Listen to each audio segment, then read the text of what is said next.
Oke guys, welcome back to Homesick Channel. Di edisi KPR Hack kali ini, gue mau nyaranin kamu yang mau ngambil KPR Syariah untuk jangan ngambil tenor panjang. Kenapa?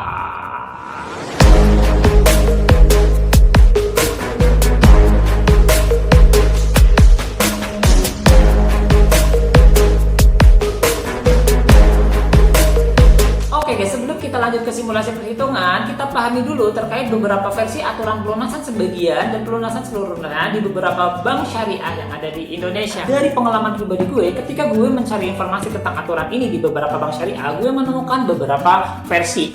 Yang pertama, ada bank yang tidak memperkenankan adanya pelunasan sebagian, tapi memperkenankan pelunasan seluruhnya. Kedua, ini adalah pengalaman dari salah seorang nasabah, di mana dia merupakan nasabah KPR di salah satu bank, tapi dia mendapatkan dua informasi yang berbeda terkait pelunasan seluruhnya. Menurut pegawai cabang kota A, mau pelunasan lebih cepat, mau pelunasan sesuai tanggal, jumlahnya akan sama aja. Jadi nasabah tersebut tidak akan mendapatkan diskon atau potongan margin. Dengan kata lain, mungkin beberapa orang berkata bahwa karena yang diangkat adalah harga jual, ya berarti yang dibayar ya itu. Mau cepat, mau lambat, ya segitu. Tapi berbeda cerita menurut informasi di cabang kota B, di mana nasabah akan mendapatkan pengurangan margin atau diskon kalau melakukan pelunasan dipercepat.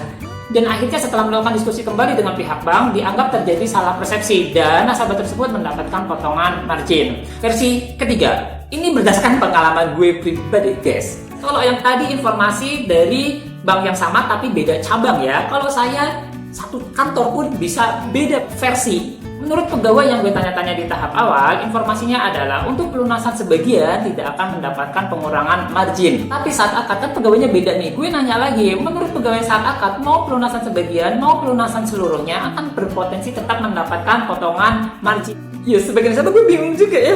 Orang kantornya sama, tapi kok beda informasi. Padahal ini menentukan strategi gue untuk bisa melunasi utang ini lebih cepat. Nah, kalau misalkan sudah melakukan pelunasan sebagian, nanti ada dua skema alternatif yang bisa dipilih untuk melakukan pelunasan selanjutnya. Yang pertama yaitu tenornya tetap, tapi cicilannya lebih rendah. Yang kedua, cicilannya sama tapi nanti tenornya lebih pendek. Nah, itu dia beberapa aturan terkait pelunasan sebagian dan seluruhnya di beberapa bank syariah. Berbeda dengan bank konvensional ya, yang mayoritas hampir semua bank itu mengizinkan adanya pelunasan sebagian dan pelunasan seluruhnya. So, di KPR Hack sebelumnya, gue udah mensimulasikan tentang pelunasan sebagian yang berpotensi memberikan penghematan lebih banyak dibandingkan pelunasan seluruhnya. Dan impian kita untuk dapat melunasi KPR tersebut lebih cepat akan lebih buyar karena kita harus menabung lebih lama karena yang boleh hanya pelunasan seluruhnya.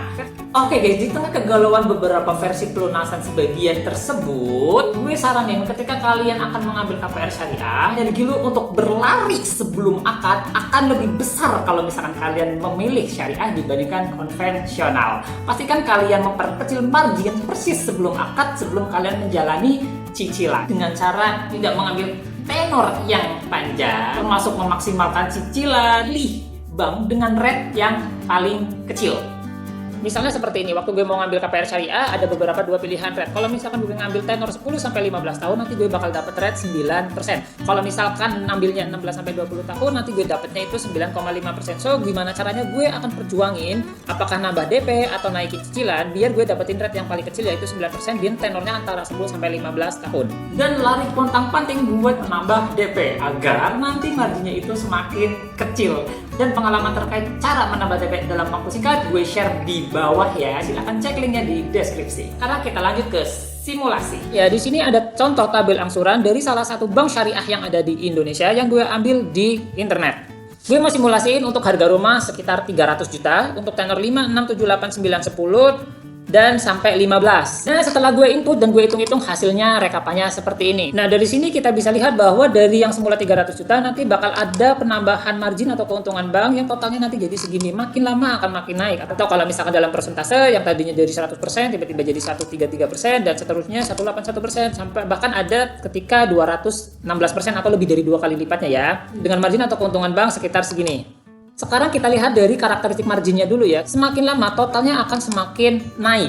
Dan marginnya pun tentu saja. Dan kalau dihitung selisihnya dibandingkan dengan tenor yang 5 tahun ini ada sekitar 21 sampai 247 juta. Nah, kalau misalkan kita berencana untuk pelunasan dipercepat tapi kita tidak mendapatkan pengurangan margin dan kita sudah terlanjur ngambil di sini, so yang harus kita bayar adalah 648 juta. Sedangkan kalau dari awal kita ngambilnya 10 juta, kalau misalkan nggak dapat potongan margin sama sekali, kita hanya bayar sekitar misalkan 516 juta dan yang lainnya. So, gue bersaran kalian ngambil tenor jangan terlalu panjang kalau memang suatu saat kalian akan berpikir untuk melakukan pelunasan lebih cepat. Karena ada konsekuensi di mana mau lunas lebih awal atau lunas sesuai tenor yang dibayar sama aja, bukan 300 juta tapi segini guys.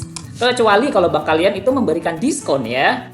Sekarang kalau kita lihat dari cicilan, yang pasti semakin pendek tenor, cicilan akan semakin besar. Gue saranin kalian bikin tabel selisih cicilan untuk melihat kalau misalkan naik 1 tahun selisihnya berapa ratus ribu, naik 1 tahun selisihnya berapa ratus ribu, dan seterusnya. Dari sini kita bisa lihat, misalkan kita ada di tenor 15, gue saranin mendingan kalian ngambil tenor 14, toh selisihnya cuma 94 ribu.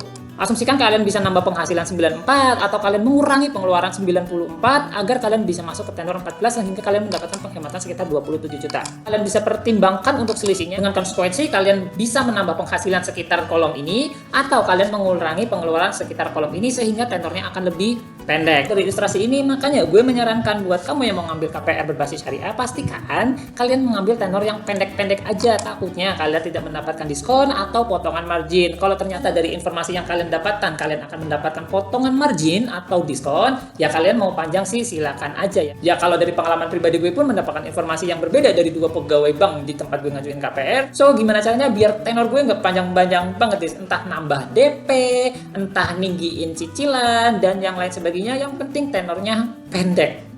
Oke, sekian KPR Hack kali ini. Semoga bisa memberikan insight buat kalian untuk bisa mengambil KPR tapi tetap berbasis syariah yang sesuai dengan agama. Tapi nanti kalau misalkan kalian memang berencana untuk melakukan pelunasan dipercepat, kalian tidak akan terlalu berteriak kalau misalkan kalian tidak mendapatkan diskon atau potongan margin, karena marginnya udah relatif lebih kecil. Sekian dari saya, sampai jumpa di KPR Hack selanjutnya. See you!